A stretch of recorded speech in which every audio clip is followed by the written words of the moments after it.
আজি বিজেপি চৰকাৰৰ দিনত কেৱল ৰাস্তা পদূলি নহয়, ইয়াৰ উপৰিও ইলেক্ট্ৰিফিকেশ্যনৰ ৰেলৱে লাইন, বটগছ আৰু আজি বৰাক উপত্যকাৰ পৰা 16খন ট্ৰেইন আজি ভাৰতবৰ্ষৰ বিভিন্ন প্ৰান্তলৈ ইয়াৰ পৰাই অহা যোৱা কৰে। এই ব্যৱস্থা কংগ্ৰেছে 60 বছৰ কৰিব নোৱাৰিলে। কি যুক্তিত কংগ্ৰেছে ভোট দিব লাগে? প্ৰমসদা ৰাইজ উন্নয়নৰ বাবে আজি ভাৰতবৰ্ষৰ জনতাই থিৰাং কৰিছে নৰেন্দ্ৰ মোদী ডাঙৰীয়াৰ নেতৃত্বত পুনৰ দিল্লীত চৰকাৰ গঠন হ'ব লাগে। মোদী ডাঙৰীয়া থাকিলেহে দেশৰ প্ৰতিগৰাকী নাগৰিকৰ উন্নয়ন হ'ব, প্ৰতিখন সমাজে সন্মান সহকাৰে জীয়াই থাকিব আৰু আমাৰ উঠি অহা ছাত্ৰ ছাত্ৰীসকলে, যুৱক যুৱতীসকলে সন্মান সহকাৰে, মৰ্যাদা সহকাৰে উপাৰ্জনৰ বাবে কৰ্মস্থাপন পাবলৈ সক্ষম হ'ব। গতিকে সেইবাবে প্ৰমসদা ৰাইজ আপোনালোকে গোটেই কথাবিলাক যুক্তি সহকাৰে পৰ্যালোচনা কৰিব লাগিব। কংগ্ৰেছে কেৱল সপোন দেখুৱাব পাৰে, তেখেতসকলে কাম নকৰে।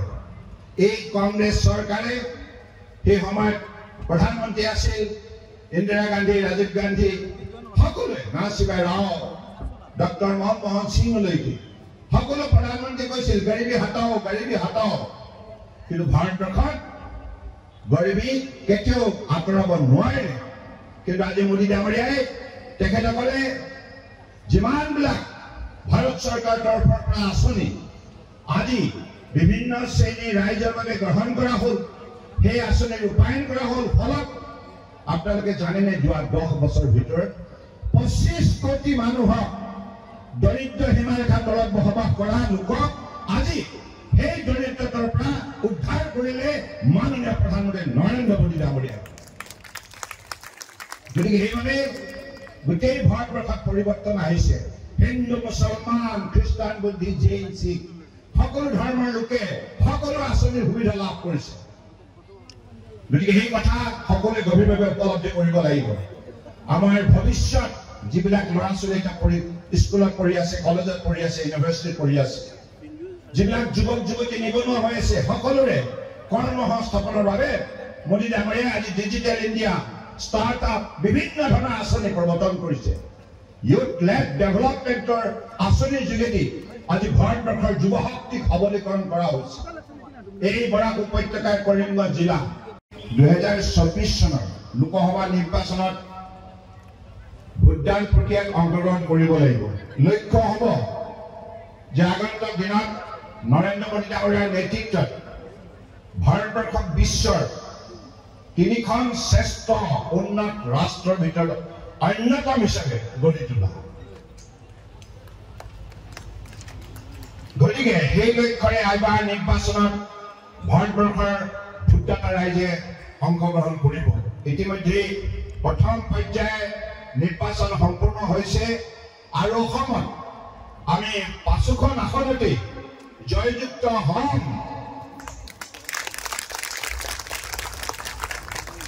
আৰু এই অসমত ভাৰতীয় জনতা পাৰ্টি আৰু মিত্ৰজোঁট AJP, UPPL, সন্মিলিত গণশক্তি অসম আমি একেলগে মিলি 12খনতকৈ অধিক আসন লাভ কৰিবলৈ সক্ষম হ'ম।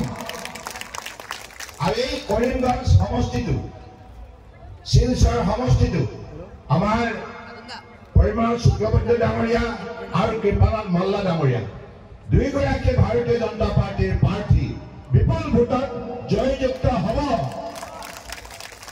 এইকাৰণে কাৰণ জনগণে এতিয়া উপলব্ধি কৰিছে যে কংগ্ৰেছে 60 বছৰ কাল ৰাজত্ব কৰিলে, দিল্লী আৰু দিছপুৰত তেখেতসকলে চৰকাৰ চলালে, কিন্তু এই বৰাক উপত্যকাত কংগ্ৰেছ চৰকাৰে কোনোদিনে গুৰুত্ব নিদিলে।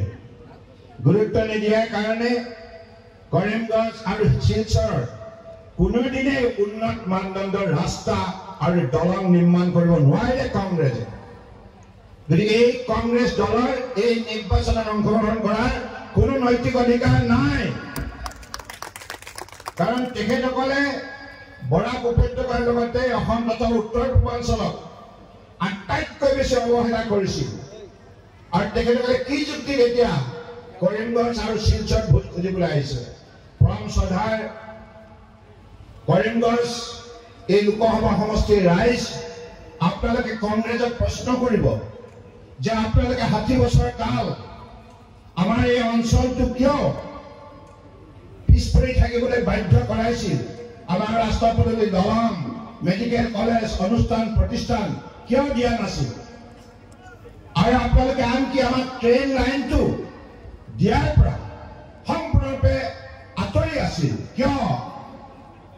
মাননীয় প্ৰধানমন্ত্ৰী নৰেন্দ্ৰ মোদী ডাঙৰীয়াই 2014 চনত যেতিয়া প্ৰধানমন্ত্ৰীৰ দায়িত্ব ল'লে, তেখেতে থিৰাং কৰিলে ভাৰতবৰ্ষৰ বুকুত যিমান পিছপৰা অঞ্চল আছে সকলো অঞ্চলক শক্তিশালী কৰিব লাগিব আৰু তাত বসবাস কৰা জনসাধাৰণক শক্তিশালী কৰিব লগা হ'লে প্ৰথম পদক্ষেপ হিচাপে ৰাস্তা পদূলি, দলং নিৰ্মাণ কৰিব লাগিব।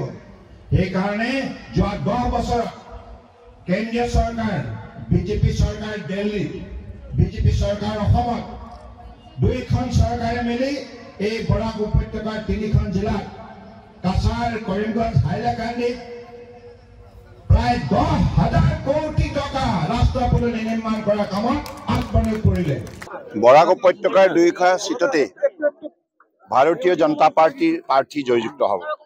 কৰিমগঞ্জৰ কৃপানাথ মাল্লা আৰু শিলচৰত আমাৰ পৰিমল শুক্লবৈদ্য, দুয়োগৰাকী প্ৰাৰ্থীকে মই এই উপত্যকাত সভা সমিতি কৰি পেলাই যিটো দেখিলোঁ, ৰাইজৰ যিটো উৎসাহ আছে, কাৰণ ৰাইজ বিশেষকৈ আনন্দিত। যোৱা 10 বছৰত বৰাক উপত্যকাত যিমান উন্নয়নমূলক কাম কাজ হ'ল, যাতায়াত ব্যৱস্থা যিমান সুচল হ'ল আৰু বিভিন্ন ধৰণৰ মেডিকেল কলেজৰ পৰা আৰম্ভ কৰি ইউনানী হস্পিটেল আৰু ৱাটাৰৱেজক যেনেধৰণৰ বিশেষভাৱে গুৰুত্ব প্ৰদান কৰা হ'ল আৰু আন্তঃৰাষ্ট্ৰীয় পৰ্যায়লৈকে এই উপত্যকাটোক আগুৱাই নিয়াৰ বাবে মাননীয় নৰেন্দ্ৰ মোদী ডাঙৰীয়াই যি বলিষ্ঠ পদক্ষেপ ল'লে, তাৰ বাবে আজি বৰাক উপত্যকাৰ জনগণে সিদ্ধান্ত লৈছে যে 2টা সিটতে বিজেপিক উন্নয়নৰ স্বাৰ্থত ভোট দিয়াৰ। গতিকে মই নিশ্চিতভাৱে আশাবাদী এই সুন্দৰ উপত্যকাৰ জনগণে এই সিদ্ধান্ত নিশ্চিতভাৱে ল'ব যে দুয়োগৰাকী আমাৰ প্ৰাৰ্থীকে, বিজেপি প্ৰাৰ্থীকে তেখেতসকলে ভোট দি বিপুল ভোটত জয়যুক্ত কৰাব আৰু বৰাকৰ উন্নয়নৰ ক্ষেত্ৰত আগন্তুক দিনত ৰাজ্য চৰকাৰ আৰু কেন্দ্ৰীয় চৰকাৰ, ডাবল ইঞ্জিন চৰকাৰে যৌথভাৱে মিলি শক্তিশালী পথ গঢ় দিব।